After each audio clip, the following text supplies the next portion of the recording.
Be me 26, working as a junior data analyst for a soul-crushingly beige marketing firm. It's my first real job out of college, been here 3 years. The kind of place where the highlight of your week is when the good snacks get restocked in the break room. I'm not unhappy, just comfortably numb, in a professional and personal coma. Recently got out of a 4-year relationship that ended not with a bang, but with a slow, agonizing fizzle. We just became roommates who occasionally kissed. The breakup was mutual and polite, which somehow made it feel worse. My life is a flatline, so I'm just drifting. Work, gym, video games, sleep, repeat, not looking for anything, not expecting anything. Then the email lands. Our department head, a 60-year-old guy named Bob who communicated exclusively through grunts and sighs, had finally retired. His replacement is starting on Monday. Her name is Sarah. Office gossip goes into overdrive. I heard she's a genius from the head office. I heard she's a corporate hatchet woman sent to clean house. I heard she's like super young and hot. The last one came from Dave in accounting, a guy whose browser history would probably be considered a war crime. I ignored it. Monday comes, in walks Sarah. And Dave, for once in his miserable life, was right. She's maybe 30, tall, sharp blue eyes, dark hair tied back in a way that's effortlessly professional. She's wearing a blazer that probably costs more than my rent. She radiates this quiet, intense confidence that makes everyone in the room, including me, suddenly sit up straighter. She gives a brief, no-nonsense introductory speech. Clear, concise, a little intimidating. My initial thought, okay, she's going to fire me, I'm dead. My second thought, please don't let her notice I'm a worthless sack of potatoes. First week is a blur of her observing everything. She doesn't say much, just watches, takes notes. Asks pointed questions in meetings that make senior managers sweat. The entire department is walking on eggshells. The air is thick with the fear of being found redundant. I just keep my head down and do my work. Stay invisible. That's my whole strategy. Fast forward 2 weeks. It's a Saturday. I'm trying to escape my own head, so I drive an hour out of the city to this hiking trail I love. It's my sanctuary. No people, no spreadsheets, just trees and the sound of my own breathing.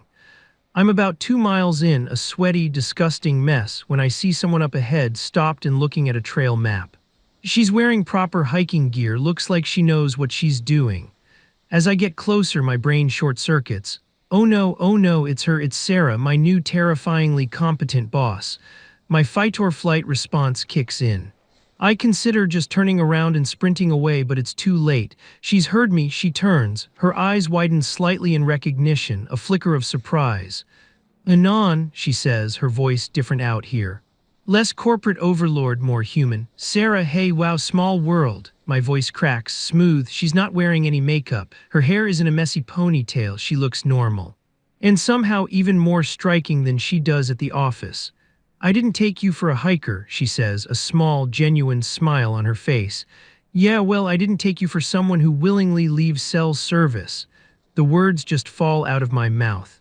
No filter, my brain is screaming abort. She actually laughs. A real laugh, not a polite office chuckle. Fair enough, sometimes you need to disconnect to stay sane. We stand there in awkward silence for a beat. The only sound is the wind in the trees. "Are you heading for the summit?" she asks. Yeah, that's the plan. Mind if I join you? I think I took a wrong turn back there." My internal monologue is a high-pitched scream. Say no. Say you have to go fast. Say you have rabies. "Sure, no problem," I hear myself say. We start walking. And it's not bad, it's actually nice. The boss-employee dynamic just melts away. We're just 2 people on a trail.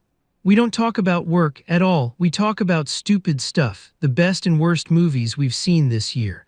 Our shared hatred for cilantro, the time she tried to bake sourdough during lockdown and nearly burned her apartment down. I find myself relaxing. I'm making jokes. She's laughing. I tell her about my ex, not in a sad way, just matter-of-factly. She tells me she moved here for the job, left a lot of friends behind, and is still trying to figure the city out. She's lonely. The thought hits me out of nowhere. We get to the summit. The view is incredible. We sit on a rock, sharing a bag of trail mix I brought. We're quiet for a while, just looking out at the endless green. "Thanks for letting me tag along," she says softly. "I really needed this."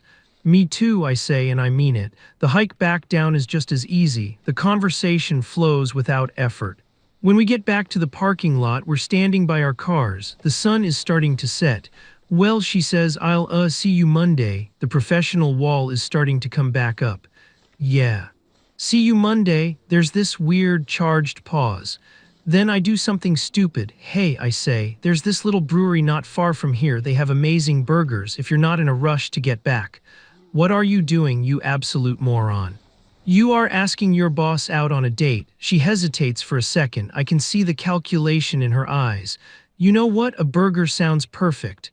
We go to the brewery. We grab a table in the corner. We each order a beer. And we talk for 3 more hours. It's like we've known each other for years. It's effortless. She's smart, but not in an arrogant way. She's funny, with a dry, sarcastic wit that perfectly matches mine.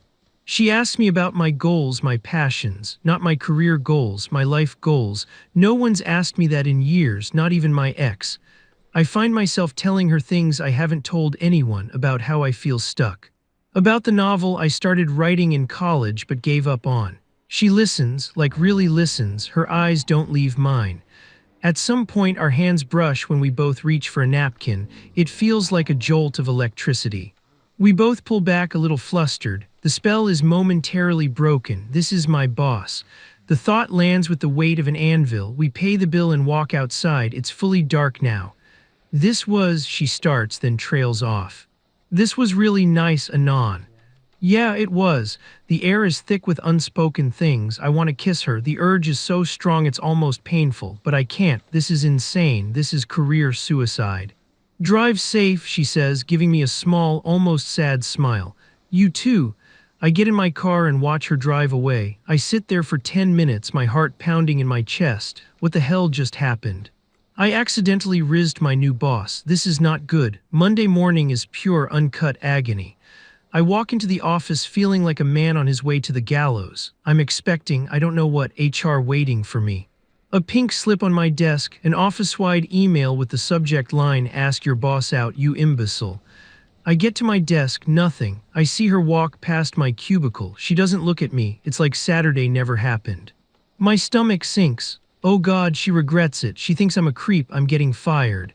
The entire day is a quiet torture. I try to focus on my spreadsheets, but all I can see are her eyes in the brewery. At 3 p.m., I get an instant message from her. Can you come to my office? My blood runs cold. This is it, the end. I walk to her office on legs made of jelly. The door is slightly ajar. I knock. Come in. I walk in and close the door behind me. My hand is shaking. She's standing by the window looking out at the city. She doesn't turn around. About Saturday, she says, her voice all business again. Sarah, I am so sorry, I blurt out. It was completely inappropriate. I wasn't thinking. I totally understand if you... It was the nicest day I've had in a very long time. She turns around. Her expression is serious, guarded. I just stand there mute. It was also a massive breach of professional boundaries, she continues, for both of us. I know, and it can't happen again. There it is, the hammer falls. I feel a weird mix of disappointment and relief. I understand, I say, my voice barely a whisper. Good. She sits down at her desk and looks at a file, a clear dismissal. The conversation is over. I turn and walk out, feeling like the biggest idiot on the planet. The next few weeks are a new kind of hell. We are back to being boss and employee, strictly professional. But it's worse than before, because now I know what I'm missing. Every time she speaks in a meeting, I hear her laughing at the brewery. Every time she sends me a curt email, I remember her talking about her dream to open a dog sanctuary. The office is an emotional minefield. I catch her looking at me sometimes, a long, unreadable glance before she quickly looks away. The tension is unbearable. It's like a string being pulled tighter and tighter. To make matters worse, she starts giving me more responsibility. She puts me on a huge, high-stakes project. It's a massive vote of confidence. It also means we have to work together closely. We have late nights in the office, just the two of us, poring over data. The conversations are always about work. We build a wall between us and we brick it up every single evening. But sometimes the mask slips. One night, it's almost 10 p.m. We're both exhausted. I'm staring at a screen, my eyes burning. You need a break, she says, her voice soft. She comes back a minute later with 2 cups of the crappy office coffee. She hands me one, our fingers brush, that same stupid spark. We just stand there for a second in the quiet office holding our coffee cups, not looking at each other. Why are you being so nice to me? I ask, my voice raw with exhaustion and frustration. Professionally, I mean. Giving me this project, it's a lot of trust. She takes a sip of her coffee. Because you're good at your job, Anon, you're smart, you were just coasting, someone needed to push you. She looks at me then, and the wall is gone. Just for a second, I see potential in you, she says, that's all, but her eyes say something else entirely. And I know in that moment that this feeling isn't just one-sided, she feels it too, and we're both terrified. The project is a massive success. We present it to the senior partners, I do most of the talking. For the first time in my career, I feel confident, articulate. Sarah just sits beside me, watching with a small, proud smile on her face. The partners are blown away. They're congratulating us, shaking our hands. Dave from accounting gives me a jealous glare. It's the most satisfying moment of my professional life. That evening, the team goes out for celebratory drinks. Sarah is there, but she keeps her distance from me, smart. I watch her from across the bar, laughing with my coworkers. She's a good boss, a great leader. She's also the only person I want to talk to in the entire room. People start to leave. Soon it's just me, her, and a couple of others. Then it's just me and her. You were amazing today, she says, nursing her drink. I had a good mentor, I reply. The string is pulled so tight now it's about to snap. I should go, she says, not moving. Okay, I say, not wanting her to. She looks at me, her eyes searching my face. Anon, this is so complicated. I know, we're just staring at each other. The noise of the bar fades away. I can't do this anymore. I can't live in this limbo. It's time to be an adult, to take a real risk. Can we just stop pretending? I ask, my heart hammering against my ribs. Just for a minute, her expression softens. She gives a tiny, shaky nod. I like you, Sarah, I say, the words feeling both terrifying and liberating. I like you a lot, more than I should, and it's killing me that I can't do anything about it. A tear escapes her eye and rolls down her cheek. She wipes it away quickly. You think it's not killing me too, she whispers. And then the string snaps. She leans in and I meet her halfway. We kiss. It's not a dramatic movie-style kiss. It's hesitant, gentle, and freighted with all the tension and confusion of the last few months. It's also the most real thing I've felt in years. We pull apart, both breathless. We can't, she says, her voice choked with emotion.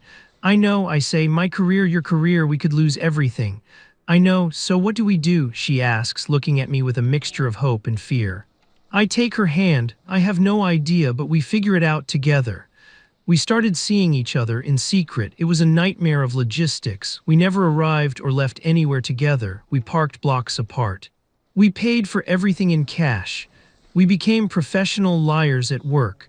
The hardest part was pretending I didn't know her, that I didn't love the way she laughed or the little crinkle that appeared between her eyebrows when she was concentrating. But the moments we stole were worth it. Quiet weekends at her apartment, cooking dinner together, lying on the couch, her head on my chest, talking for hours about nothing and everything. I was falling in love with her deeply, irrevocably. And my work was better than ever. The confidence she had in me became my own. I wasn't the same person who was coasting through life. I was ambitious. I had ideas. I was finally becoming the person she saw in me from the start. After 6 months, we knew it was unsustainable. The secrecy was exhausting. The fear of getting caught was a constant shadow. We deserved more than that. We sat down and had the most difficult conversation of our lives. One of us had to leave the company. She offered to be the one to look for another job. No, I told her, you love this job. You've worked your whole life for this. And I think I'm ready for something new anyway. You showed me what I'm capable of. Let me use that. It was the scariest decision I'd ever made, to leave a stable, comfortable job for the unknown. But for the first time, the unknown didn't seem frightening. It seemed exciting. I started applying for jobs, senior analyst positions, things I never would have dreamed of applying for a year ago. With my recent project success on my resume, I started getting interviews. I got an offer, a great one.